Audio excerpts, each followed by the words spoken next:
Povo santo, fala conosco, exorta-nos e santifica-nos, ó Deus, concedendo-nos instrumentos, meios e, acima de tudo, o poder do Teu Espírito para isso.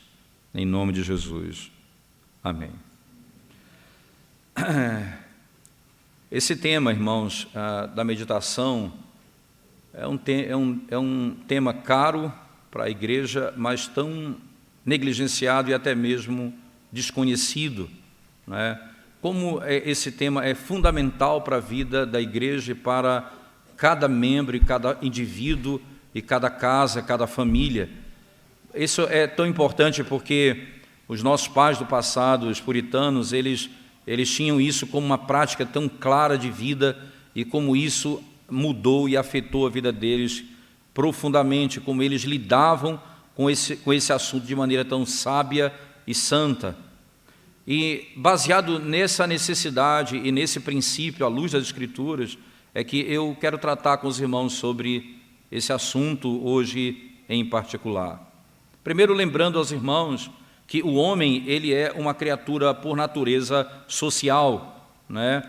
O homem foi feito para viver em sociedade, o homem foi feito para poder se relacionar com Deus, relacionar consigo mesmo e relacionar com os outros. Mas ele é, irmãos, literalmente, não é, aquele indivíduo que precisa ser encontrado em casa, isto é, ele precisa ser encontrado naquilo para o qual ele foi chamado. Ele foi chamado para exaltar ao Senhor, servir ao Senhor, amar ao Senhor de todo o coração e ao próximo como a si mesmo. Então, a maneira como eu, que vivo em sociedade, preciso fazer para que a minha alma esteja enriquecida dessa necessidade de servir a Deus e ao próximo, eu preciso ter o momento em que eu vivo em casa com Deus, isto é, o momento em que eu preciso meditar na palavra de Deus de todo o meu coração. E para que isso nós possamos explorar com mais detalhe, eu quero usar esse texto aqui de Gênesis, que nós acabamos de ler. O texto diz assim, lembrando, saíra Isaque a meditar no campo. Então, Isaque aqui, ele estava exercendo, veja, irmãos, ele não saiu para fazer outra coisa e lá ele resolveu meditar, ele saiu para meditar, entenda, então é uma decisão de Isaque direta, ele foi meditar. Parece que era então uma prática ordinária, ele não fez isso esporadicamente, parece que era um costume dele, então ele sai para meditar, é que o texto diz. Ora, como pode, irmãos, parece que pela própria história dele, ele tinha um bom pai, ele teve uma boa educação, ele teve a graça de Deus no seu coração, tudo isso contribuía para a sua prática e para o modo como ele deveria viver. A palavra aqui, ela significa orar também, tanto quanto meditar. Essa palavra em hebraico pode ser traduzida meditar e também orar. Elas podem ser misturadas aqui, porque meditação, ela é misturada com oração. Oração precisa ser misturada com meditação. Primeira coisa fundamental, é uma prática ordinária. Isso foi feito por Isaque. Segunda coisa, veja o tempo, irmãos, que ele escolheu para esse propósito, não é? Como é interessante, porque Isaque, ele sabia que o servo do seu pai foi buscar uma esposa para ele. Então, você imagina que talvez o propósito pelo qual ele estava meditando seria sobre casamento, sobre como ele deveria ser um marido e como deveria ser sua esposa, suplicando a Deus pela esposa que Deus iria trazer a ele, o que estava nas suas mãos, né? Diante de algo sério, né? Ele sabia que muito da sua felicidade dependia, irmãos, de encontrar uma pessoa que fosse aquela que o Senhor preparou para ele. E isso então o leva a Deus, isso o leva a meditar, a buscar ao Senhor.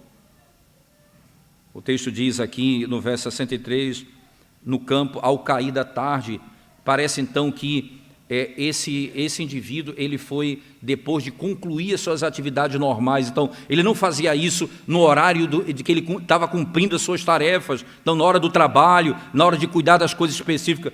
Parece que, ao cair da tarde, era o momento, depois de cumprir suas obrigações, ele foi meditar. O lugar em que ele faz isso, o texto diz que era no campo. Ali ele poderia estar sozinho, ele poderia estar livre do barulho, porque o coração do homem facilmente ele é desviado da atenção do Senhor, facilmente ele se aparta dos pensamentos que são santos, qualquer coisa nos distrai. Isso era um lugar em que ele poderia ter o seu coração completamente subordinado ao Senhor.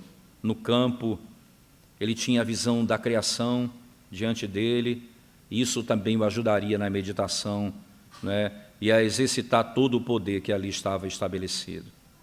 Como o salmista, não é, nos ensina claramente que a criação ela revela a glória de Deus, provavelmente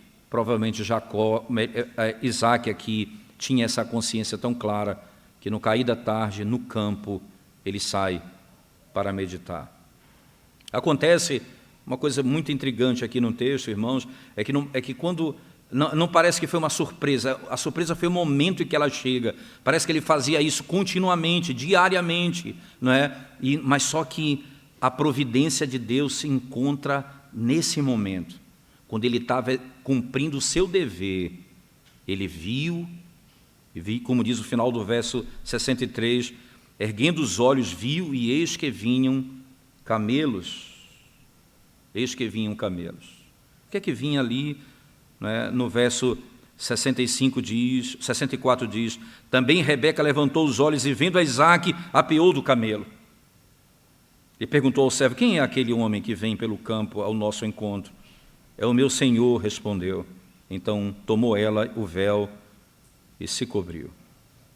Enquanto ele estava meditando, o Senhor respondeu às suas súplicas. Lá estava vindo aquela que ele ainda não conhecia, mas orava por ela. Isso é um sinal, irmãos, de que Deus aceitou o seu dever cumprido, a sua tarefa de meditar. Veja quão doce é, irmãos, quando a misericórdia vem a nós e nos encontra no exercício do nosso dever. Nós estávamos orando, nós estávamos lendo a Bíblia, nós estávamos suplicando ao Senhor. Quando ela chegou, eu estava cumprindo o meu dever. Quando a esposa chega, ele estava meditando no campo, no cair da tarde. Naquele momento, naquele contexto. Alguém poderia dizer, seria mais ou menos como quando Jacó, quando Jacó retorna e encontra Esaú, seu irmão, e teme, e ele diz, eu vi a tua face como se eu estivesse vendo a face de Deus. Você imagina, irmãos, que no momento que ele está cumprindo o seu dever e o Senhor vem visitá-lo com misericórdia. Quando nós estamos na casa de Deus adorando, o Senhor vem a nós de maneira especial. Quando nós estamos em casa meditando, o Senhor vem a nós de maneira especial.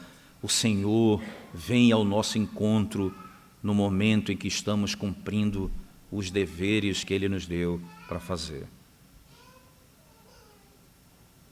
Por que esse é um tema tão importante? Aqui, a doutrina que se estabelece é essa, irmãos. Meditação é um dever necessário. Para quê? Por quê? Para que as pessoas possam entender que elas devem cumprir esse dever, porque é literalmente uma ordem divina. E eu preciso seriamente tomar uma decisão na minha vida, escolher um tempo e um lugar para isso, sabendo que naquele tempo, naquele momento, é o que eu preciso fazer. Como que os puritanos entendiam a doutrina da meditação? Irmãos, preste atenção nisso. O que é a doutrina? O que é a meditação?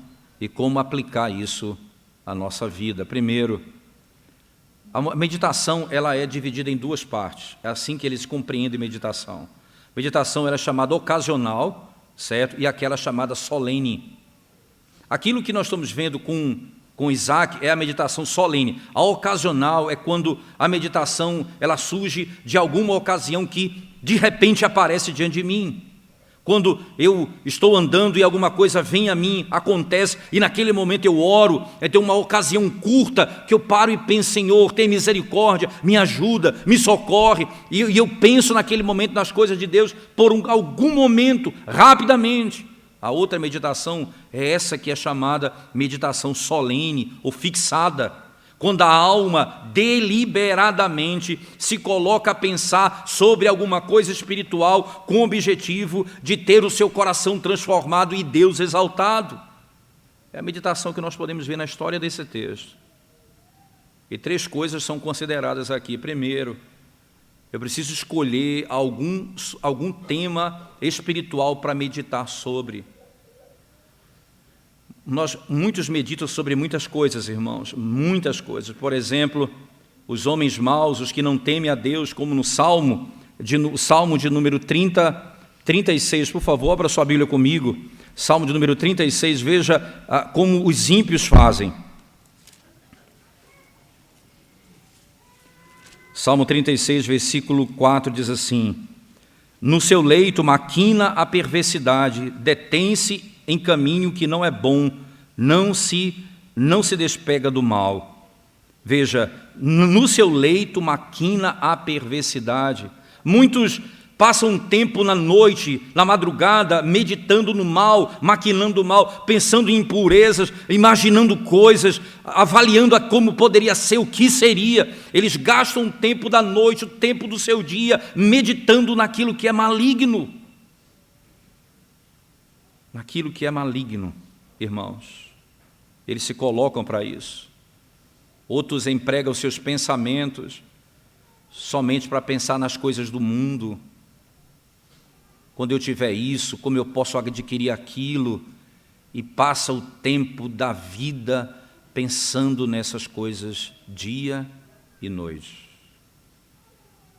Mas aquele que medita corretamente, irmãos, precisa escolher algum tema para pensar. É necessário que nós selecionemos um tema e ali ele possa habitar no nosso coração por um tempo, nas nossas meditações, reflexões, para que aquela verdade seja aquela do nosso próprio coração. O Salmo de número 63, verso 6, o salmista assim descreve, diferentemente do ímpio. Perceba como o salmista descreve essa meditação. Salmo 63, versículo 63, 6, diz assim: no meu leito, veja, assim como o ímpio, no meu leito, só que aqui é o justo, no meu leito, quando de ti me recordo e em ti medito durante a vigília da noite. No meu leito, quando de ti me recordo e em ti medito durante a vigília da noite. Como é importante, escolha um tema e medite nas coisas de Deus. Segunda coisa importante, irmãos, eu preciso ser chamado na minha meditação e me afastar de outros temas que não são naquele momento tão importantes. A mente do homem ela é muito abrangente para que ela tenha um propósito fixo e objetivo naquele momento. É por isso que Davi, sabendo de como é o coração do homem, irmãos, no Salmo de número 86, no verso 11, ele diz assim, Salmo 86, Salmo de Davi, Salmo 86, ele diz assim no verso 11: ensina-me, Senhor, o teu caminho e andarei na tua verdade, dispõe-me o coração para só temer o teu nome. E é engraçado que na versão, uma boa tradução desse texto é: una o meu coração para temer o teu nome. Ele diz, a nossa tradução coloca, dispõe-me o coração. O que ele está dizendo é, unifica o meu coração. Não deixa o meu coração espalhado por muitas coisas, não deixa o meu coração vaguear por muitas coisas. Unifica o meu coração, Senhor, unifica o meu coração para que eu possa temer ao teu nome. Não me deixa espalhar por tantas coisas e desejar tantas coisas. Unifica o meu coração, Senhor.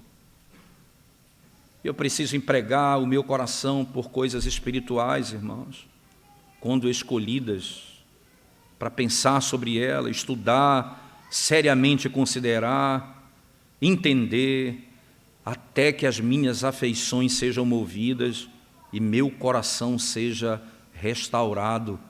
Eu não descansarei enquanto essa verdade não habitar os meus mais profundos pensamentos. Ah, como nossos pensamentos são tão vazios e superficiais. Ah, quanto o nosso coração divaga com tantas coisas. Ah, como nós pensamos em Deus, mas logo pensamos em tantas coisas. Como a nossa vida não se apega a Deus como Ele requer. Algumas aplicações desse tema para a nossa vida, irmãos, rápido, né?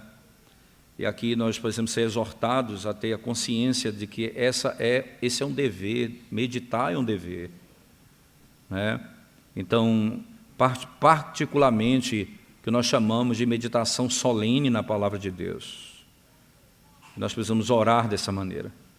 Então, o que é que eu tenho que fazer, irmãos, para poder cumprir isso na minha vida? A primeira coisa, eu queria que você pensasse, isso aqui não é um conselho, é um mandamento de Deus. Isso aqui não é um conselho, isso aqui é o mandamento do próprio Deus. Eu preciso que vocês escutem a lei de Deus, escute a lei de Deus nesse sentido.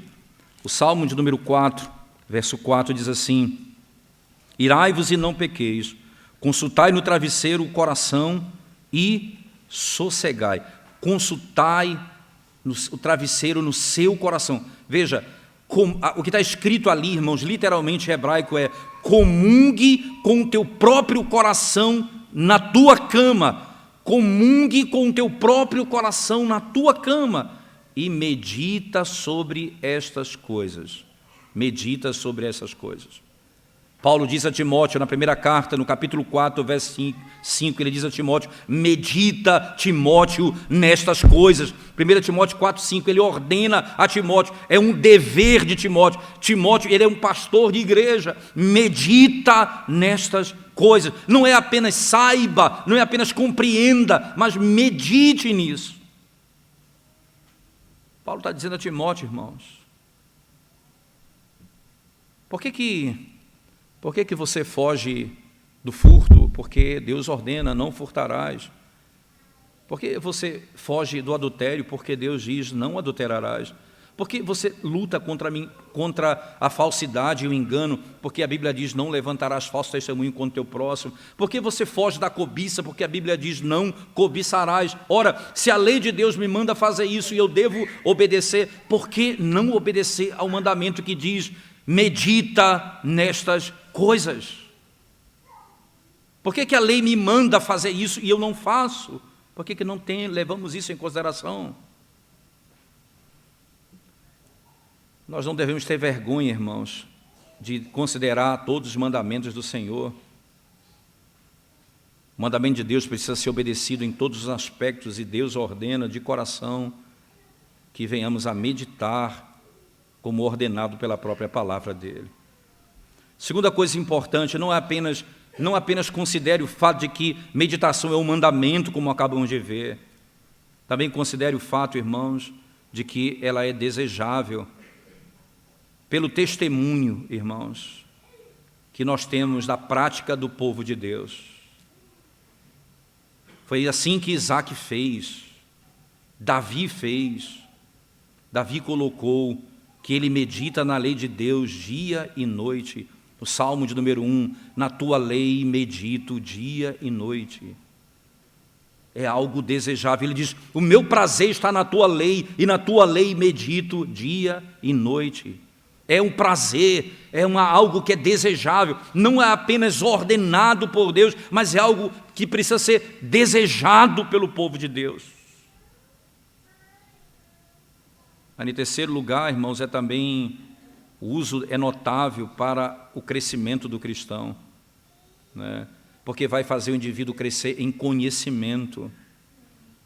Davi disse, eu tenho mais entendimento do que todos os meus mestres, porque os teus testemunhos são a minha meditação, porque medito nos teus testemunhos.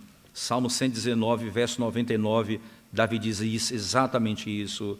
Eu tenho mais entendimento do que todos os meus mestres. Sabe por quê? Porque nos teus testemunhos, porque neles estão minha meditação. Eu medito nos teus testemunhos. É a maneira que o Senhor nos deu para nos confortar no tempo de aflição. Quando os inimigos de Davi maquinavam contra ele, ele diz, o teu servo, ele diz, eu medito nos teus estatutos. Vê que coisa interessante, irmãos. Você sabe, no mesmo Salmo 119, perceba, na perseguição, na angústia, quando eles se levantam contra Davi, no verso 23 do Salmo 119, ele diz assim, Salmo 119, verso 23,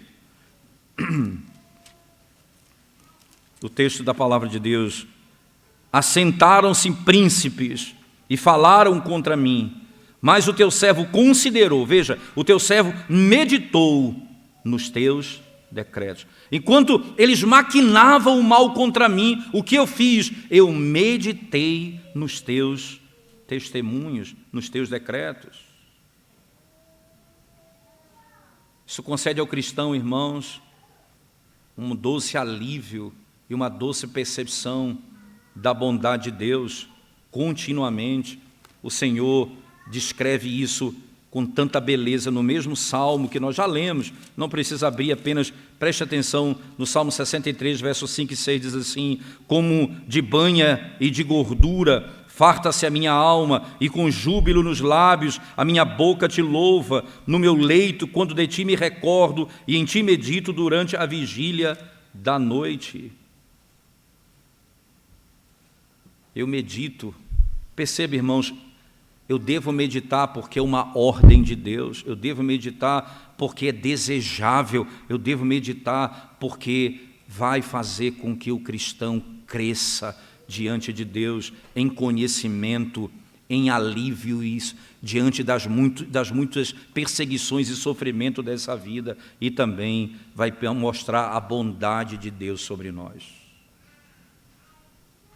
E aqui, só para nós irmos para a conclusão desse princípio, irmãos, algumas direções eu queria dar aos irmãos, para que você possa fazer o que deve ser feito. Primeiro, não tente meditar na palavra de Deus tudo de uma única vez, quando você não tem prática disso. Então, primeiro você tem que se habituar à meditação ocasional, a tomar uma santa meditação nas coisas que você vê e ouve. O que você vê e ouve, torne essas coisas em coisas espirituais. Mesmo se você ouve o mal, pense como aquilo desagrada a Deus e como a palavra de Deus te instrui com aquilo. E quando você vê alguém falando coisas que são impuras, medite em como os homens que vivem dessa maneira serão destruídos e aqueles que amam ao Senhor serão fortalecidos. Pense como o Senhor quer que você haja.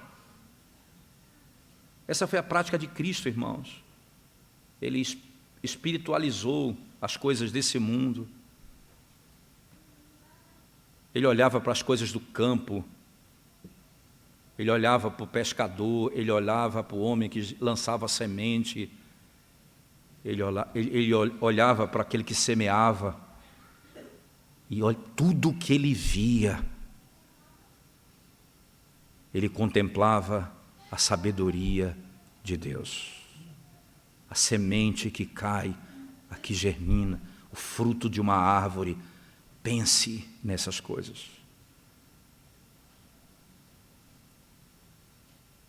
Uma vez perguntaram a uma mulher, na época, mulher puritana, perguntaram a ela assim, como você consegue meditar no momento que você está limpando a casa ou varrendo a sua casa? Ela disse, na realidade a pergunta foi um pouco mais complexa, perguntaram assim, como você cumpre o mandamento que diz orai sem cessar? Ela disse, quando eu estou limpando a casa, eu penso como o Senhor purificou um coração corrupto e iníquo como o meu, como Ele me lavou e me tornou uma mulher santa, como a graça de Deus me alcançou. E como hoje eu sou livre, limpa, lavada pelo seu sangue, em tudo que eu faço, eu medito na obra de Deus. Se a ocasião permitir, e algumas vezes ela permitirá, irmãos, retire-se por algum tempo por meditação solene, para que você não seja perturbado.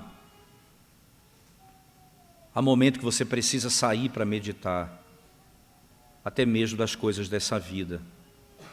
Outra coisa, escolha matérias espirituais para meditar sobre ela. Pense nelas em primeiro lugar. Não fique pensando em coisas ali e acolá. Pense em uma coisa e medite nessa coisa espiritualmente. Por exemplo, sobre Deus, sobre Cristo, o seu sofrimento, o amor de Deus, a morte, o julgamento, o céu, o inferno, a eternidade, as graças do Espírito, a fé, o amor, a esperança, a palavra, as obras de Deus. Procure meditar. E ore ao Senhor. Desvenda os meus olhos, Senhor, para que eu contemple as maravilhas da Tua lei. E quando você começar a fazer, seja resoluto, irmãos, porque Satanás fará de tudo para te tirar desse caminho. Vai tentar fazer de tudo para que você fuja dessa prática. Quando você meditar, o seu coração precisa estar completamente integrado àquilo que você está fazendo. Então, se você puder criar um critério, e assim que os puritanos faziam, e aqui alguns critérios, apenas citarei os tópicos que vocês precisam fazer. Primeiro, irmãos, comece com a descrição da coisa. O que é? Por exemplo, o que é Deus? O que é fé? O que é amor? Ou qualquer outra coisa que você vai meditar. Segundo, se existem várias coisas a respeito disso, observem elas. Por exemplo, a fé é verdadeira, a fé é falsa. Lide com as diversidades daquilo que você está estudando. O que é uma fé verdadeira, o que é uma fé falsa? Terceiro, considere as causas. Quarto, considere os efeitos dessa verdade. Quinto, considere as propriedades dessa verdade. Sexto, considere aquilo que se opõe a essas verdades. E sétimo, o que é comparado a elas, para que você tenha associações muito claras acerca disso. E por último, testemunho das Escrituras no que diz respeito a isso. Literalmente. Porque você vai meditar na palavra de Deus e encontrar essas coisas com muita clareza. Por que é tão importante, irmãos, falar sobre esse assunto nesse dia, no dia em que nós retornamos aqui para a nossa igreja, em que começamos no segundo ano da nossa igreja local, na Ener de Lucena? Porque nós precisamos meditar em ações de graças, em gratidão. Ora, você sabe, por exemplo, irmãos, quais são as partes da oração? A oração é feita de 3 partes básicas. Primeiro, a oração ela é feita de petições.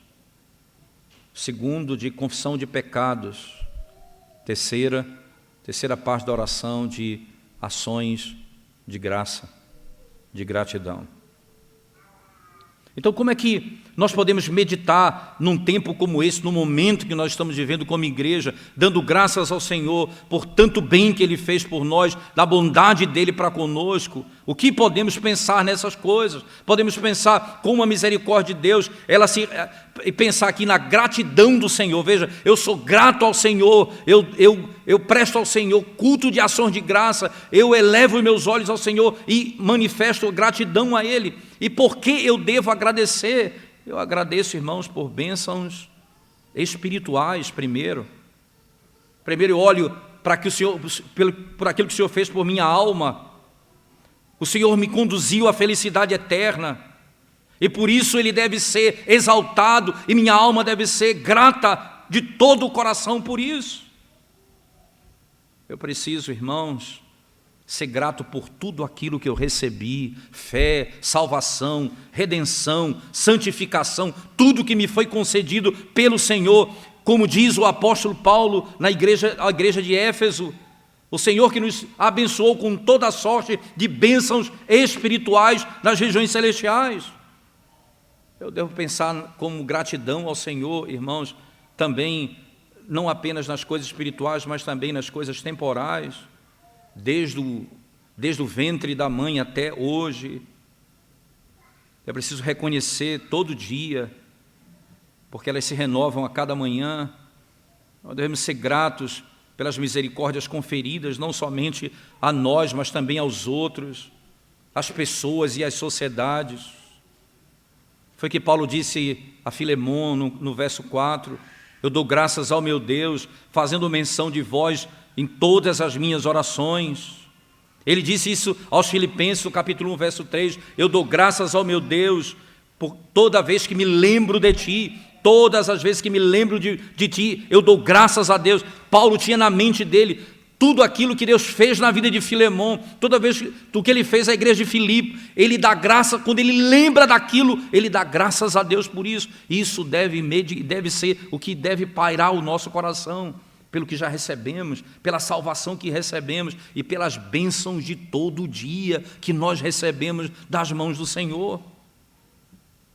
E vamos pensar então um pouco mais. Qual a necessidade de nós darmos graças ao Senhor e sermos gratos ao Senhor, irmãos? Já falamos isso uma vez, repito aos irmãos. Você sabe, a única coisa que eu posso entregar a Deus, gratidão. É por isso que o salmista diz, o que darei, Senhor, a Ti por todos os Teus benefícios? O que é que eu posso te dar, Senhor, por todos os Teus benefícios? Eu reconheço a minha dívida, reconheço que Tu pagaste a minha dívida. Sou grato ao Senhor por tudo o que tenho recebido do Senhor. Ora, irmãos, quando eu não abro os lábios para agradecer, e aí o momento de reflexão importante, a ingratidão entre os homens, ela é conhecida como um grande pecado e escândalo.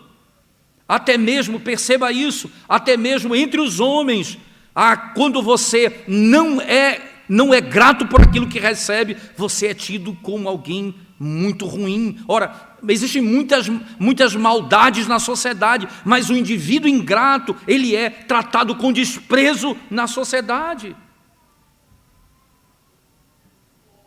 Nós temos a consciência, irmãos, né? A consciência de que tudo que nós temos vem do Senhor. Eu não tenho o que oferecer a Deus, senão ações de graça. O que tenho eu para te dar, Senhor? Quem primeiro deu a Ele para depois receber. Senhor, tudo o que te entregamos, recebemos das Tuas mãos. Tudo o que temos veio de Ti. Nosso entendimento é claro, nada nós temos de nós mesmos. Tudo o que temos veio do Senhor. Então, a única coisa que eu te dou, Senhor, é gratidão. Ações de graça, não a gratidão dos nossos dias, o gratiluz, essa loucura da nossa geração, que não sabe nem o que diz. A gratidão de alguém que recebeu a misericórdia de Deus, de alguém que foi redimido pelo Senhor, de alguém que foi salvo pelo Senhor. E nós, voltando para o nosso lugar de culto, irmãos, nós não podemos não meditar nessas coisas, em tudo que o Senhor tem feito por nós. Não tem como não meditar nessas coisas. 13 para 14 anos dessa nossa igreja local. 3, 4 famílias começamos esse trabalho. Quantas lutas, irmãos, já passamos. Quantos desafios. Enfermidades, crises internas profundas, malícia. E o Senhor nos preservou de todas elas.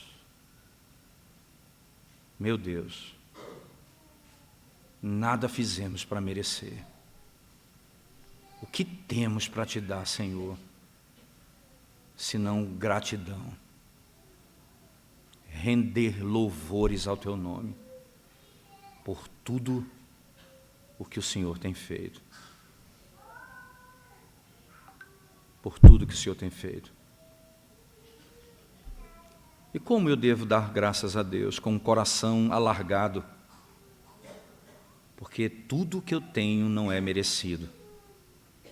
Eu devo dar graça com profunda humildade, porque o que foi recebido do Senhor, irmãos, foi dado por Ele para pessoas indignas como nós. Eu preciso dar graças com o coração resoluto, para que tudo aquilo que eu recebi eu use para a glória dEle. Porque eu sei que quanto mais eu recebo, mais grato eu preciso ser, e mais eu preciso esperar das mãos do Senhor, o benfeitor, que não tem limites para fazer o bem para o seu povo. Isaac saiu para o campo para meditar. No cair da tarde, e de repente, chegou sua esposa.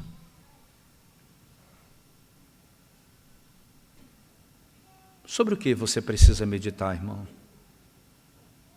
O que mais tem perturbado sua alma? Que medo tem apavorado você? Já parou para pensar sobre essas coisas? Medite sobre elas. Confia no Senhor.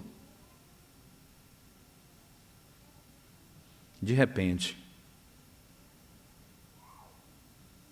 talvez como Isaac, montado num camelo, vem a resposta do nosso Deus. E vem a resposta do nosso Deus. Como nós precisamos fazer isso, irmãos? Esse é um desejo do meu coração, é que não apenas eu, mas toda a igreja do Senhor, é a única forma de crescermos saudáveis e com a alma pura e temendo ao Senhor, é se nós devotarmos a nossa vida à meditação das coisas de Deus, de todo o nosso coração. De todo o nosso coração. Vamos à presença de Deus em oração mais uma vez, irmãos. Graças nós te damos, ó Deus, porque temos recebido do Senhor tanto bem,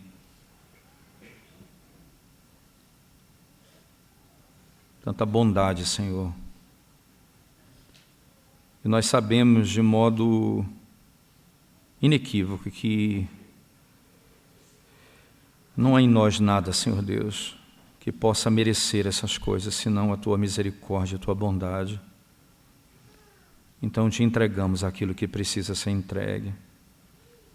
Gratidão e ações de graças. Bendito seja o Senhor, Deus e Pai de nosso Senhor Jesus Cristo, que nos tem abençoado com toda sorte de bênçãos espirituais em Cristo Jesus. Bendito seja o Senhor.